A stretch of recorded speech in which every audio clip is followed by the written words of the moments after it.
I'm not an artist who works in any one particular medium.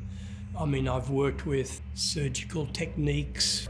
I've performed with a virtual body and a virtual arm, and that's essentially been interacting with screens, but also with technology that can be very intimate and connected using brain waves and muscle signals, or you can be on a 3-metre or a 5-metre diameter robot, which is a large, powerful and jerky machine.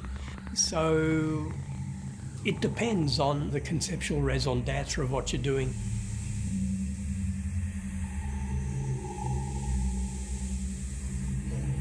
Well, I have a performance background, and I guess the earlier performances explored the physical and psychological parameters of the body.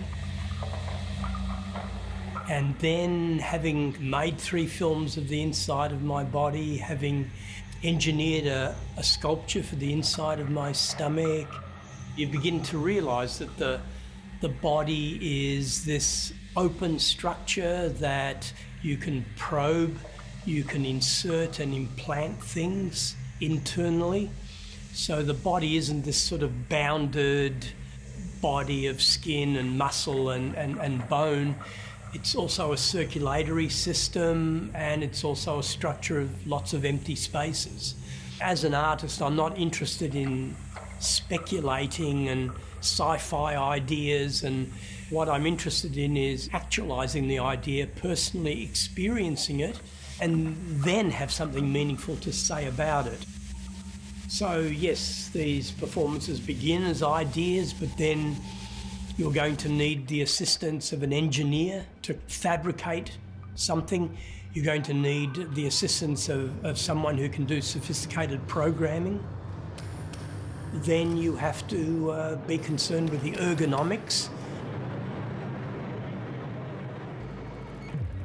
Well, I don't work to any particular aesthetic. On the other hand, all of these objects that I use in my performances, because they incorporate pneumatics, you've got valves, you've got solenoids, you've got pneumatic tubing, you've got some circuitry. I don't like to hide anything, so often things are encased in acrylic boxes. I don't use colour except for what the colour of the materials are. So in a sense, the aesthetics are generated from the materials and from the process of the performance. There's no predetermined style or aesthetics. So next year, it seems as if we will be able to finally electronically augment the ear. It's been 10 years I've been trying to arrange somehow, and there have been lots of dilemmas with the miniaturization of the technology, lots of physiological problems of embedding circuitry in a semi-permanent way. Recently I've been able to get in touch with a group in the United States who've had experience in making chips to implant subdermally, and we've worked out the circuitry that will enable us to internet enable the ear. So this will consist of inserting a small microphone within the ear construct. The size of the chip is approximately 2 centimetres in length. So to insert it in the vicinity of the ear would be to have an object protrude and spoil the shape of the ear itself. So I've decided to implant the chip in the part of the forearm opposite the ear, so it's not seen. And then there'll be a flexible tubing connecting to the small microphone embedded in the ear construct. And so you'll be able to go online, log in, and be able to listen to what the ear is hearing wherever you are and wherever I am. This project was never about just simply replicating an ear elsewhere on my body. The whole idea was to internet enable it. So this ear is not for me. I've got two good ears to hear with. It's a transmitting device that can be accessed remotely.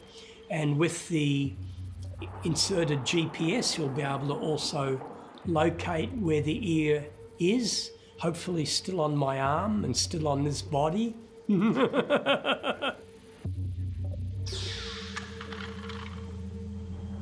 Coming to Perth has been largely beneficial. I mean, I've done 3 new performances whilst I've been here. The Propel performance on the industrial robot arm, which wouldn't have been possible except that the owner of the company was an alumni of Curtin, which enabled me to strike up that initial conversation with him. Well, I don't really believe that you have to be in a particular city to be an interesting artist. Especially now where you do lots of things online and you're communicating by email or social media, and there's this instant interaction happening. So being in a particular place isn't so important anymore.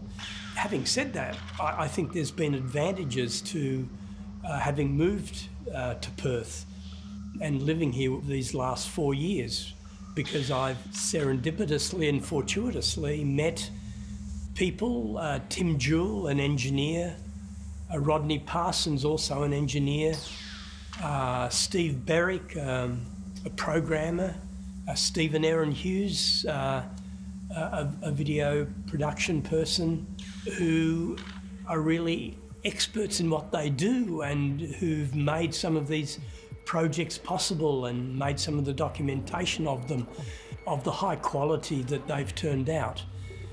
Sometimes in a larger city, you don't get to have this more intimate circle of friends who are really willing and have the time to assist.